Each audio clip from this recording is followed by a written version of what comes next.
I'm sorry, just booking some plane tickets. Good evening, and thank you for being with us. I'm your host, Reese Waters, and as we've said the past few days, it is our last episode of Open Mic. And hopefully, we don't pull a Game of Thrones and let everybody down. Adam Longo will take over on Monday, bringing you the news of the day in the most Adam way possible. So who knows what that means. I'll get into more about what this show means to our team and I in tonight's mic drop. But first, we want to start off happy and look back at some of our favorite stories over the course of the last year and a half.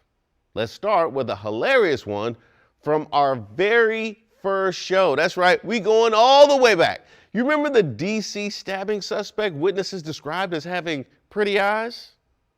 What type of thirsty description is this? I know the police have to use what witnesses give them, but really?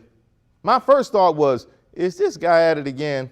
I thought he turned his life around. A smooth criminal indeed. I do hope that they found him and put an end to his seductive crime spree.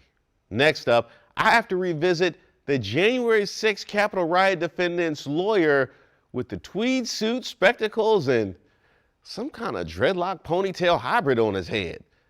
Does not think that the election was stolen, and he has a different ideology. Out here looking like a male Rachel Dolezal. They call him Pony Locks. I call him Producer. This guy's client, by the way, went to prison. I know, big shock. And since we're on the subject of people looking ridiculous, of course, how can we not include Justin Timberlake and his infamous DC Beat Your Feet dance fail from last year's Something in the Water Festival? DC Beat Your Feet!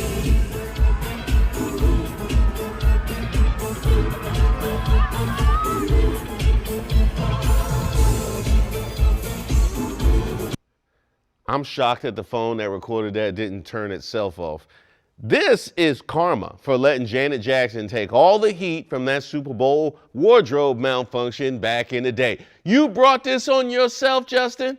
Up next, let's head to Ohio because you know we had to revisit the mayor who had to resign after saying ice fishing led to prostitution.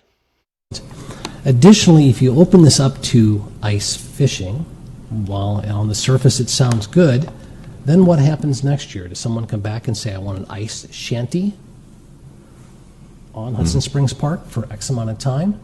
And if you then allow ice fishing with shanties, then that leads to another problem.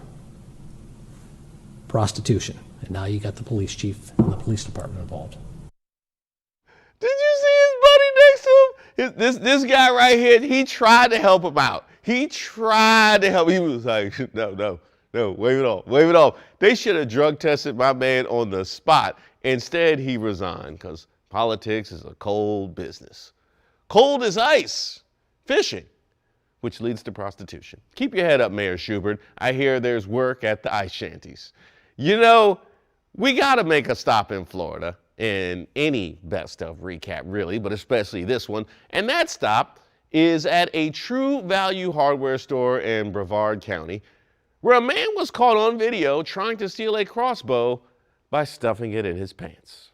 According to the Brevard County Sheriff's Department, a man was recorded attempting to steal a crossbow by shoving it into his sweatpants at a True Value hardware store. Come on, man, really? This deserves a play-by-play breakdown. Play on, player. There he sees. Oh, by the way, did I miss this? Notice this bucket hat right here, which really underscores his lack of judgment. Out here with a bucket hat in 2022. Only Florida man. Ah, man, casual viewers will think we use that screen all the time. We used it like 3 times. But insert all of the "is that a crossbow in your pocket or are you just happy to see me" jokes right here. Now, I'm not getting an FCC fine on my last day. Actually, that's actually probably what I should do. But I encourage the viewers to go ahead and have at it. Finally, we're going to land this plane in South Lake Tahoe, California, to revisit the saga of one of the greatest animals ever featured on this show.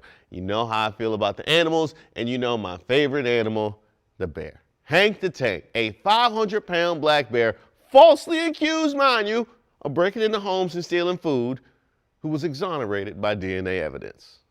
Hank is not the culprit. In a week's time, Hank the Tank has gone from wanted to wrongly accused. Just like they say in the murder shows, you can't argue with DNA.